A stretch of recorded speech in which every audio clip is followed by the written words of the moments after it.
আপনাদেরকে একটা ছোট্ট কারগুজারি শোনায়, আপনাদের দিল কেঁদে দিবে। 2016 সালের ঘটনা। তখন ঢাকায় মোহাম্মদপুর আমি খতমে তারাবির জন্য 2 জন হাফেজ নিয়োগ দেওয়া হবে কেন্দ্রীয় মসজিদে। অনেক হাফেজে কোরআনরা সিরিয়াল ধরেছে তারাবি পড়াবে।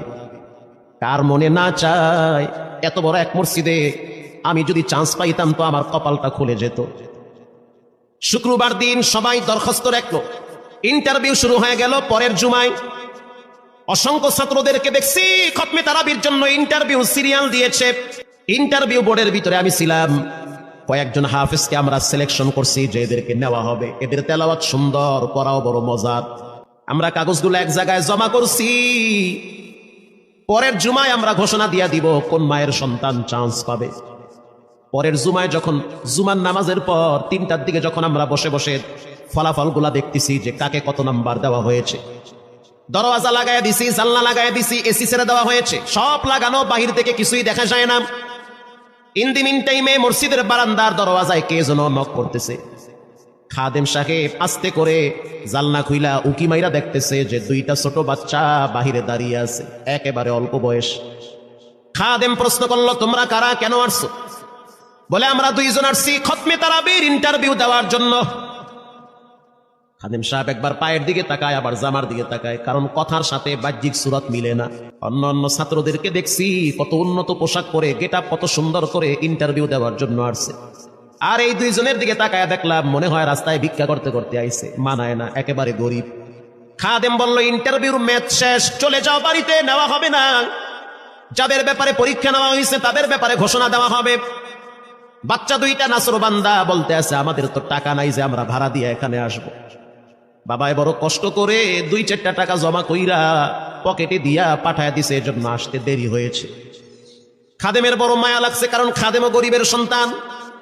ভিতরে গিয়া মুয়াজ্জিম সাহেবের বলতে আছে, ও ভাই, বাহিরে 2টা বাচ্চা দাঁড়ায় আছে, ওরা নাকি হাফেজে কোরআন, কিন্তু দেখলে তো মানায় না।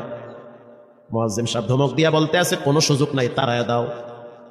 খাদেম গিয়া ইমামের কানে কানে বলতে আছে, হুজুর, বাহিরে 2টা বাচ্চা দাঁড়িয়ে আছে, চেহারার ভিতরে এত মায়া, কিন্তু বাহ্যিক সুরত মিলে না, ওরা নাকি কোরআনের হাফেজ। পাশেই তো রহমানিয়ার মুহাদ্দিস সাহেব বসা আছে, তিনি বলতে আছে, কি ব্যাপার, ফিস ফিস করে আপনি কি বলতেছেন?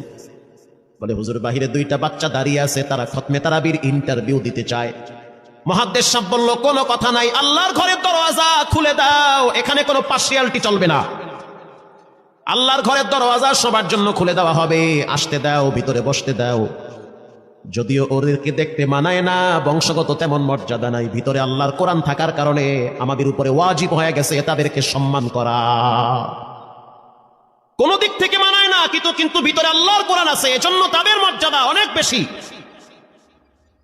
এবার বাচ্চা 2টা বাহিরে উজুখানায় গিয়া সুন্দর করে উজু বানাইল। উজু বানাইয়া ভিতরে ঢুইকা আমি তাকায় দেখতেছি লঙ্গির এক মাথা নিচে আর এক মাথা উপরে। এতটাই ভয়াবহ অবস্থা, কিন্তু আজীব দৃশ্য। 2 জনের চেহারা একই রকম লাগে, 2 জনের চেহারা একই রকম লাগে। কে বড় কে ছোট বোঝা বড় কঠিন হয়ে গেছে। মুসলমান ভাইরা আমার, ইমাম সাহেব প্রশ্ন করলো, তোমরা 2 জনের বাড়ি কোথায়? বলে, আমরা নারায়ণগঞ্জে ভাড়া থাকি। বাড়ি কোথায়? বলে, আমাদের বাড়ি কুড়িগ্রামে। কুড়িগ্রাম থেকে ঢাকায় কেমনে আসছো? বলে, বাবাই ঢাকায় নিয়ে আসছে। কয় মাসে কোরআন শরীফ খতম করেছো? বলে, আমরা 2 জনে 11 মাসে 30 পারা কোরআন খতম করেছি। ইমাম সাহেব একবার চেহারার দিকে তাকায় আর একবার পায়ের দিকে তাকায়। স্থানীয় গণ্যমান্য অনেক ব্যক্তিরা তাকায় আছে এদের দিকে। ইমাম সাহেব বলতে আছে, বাবা,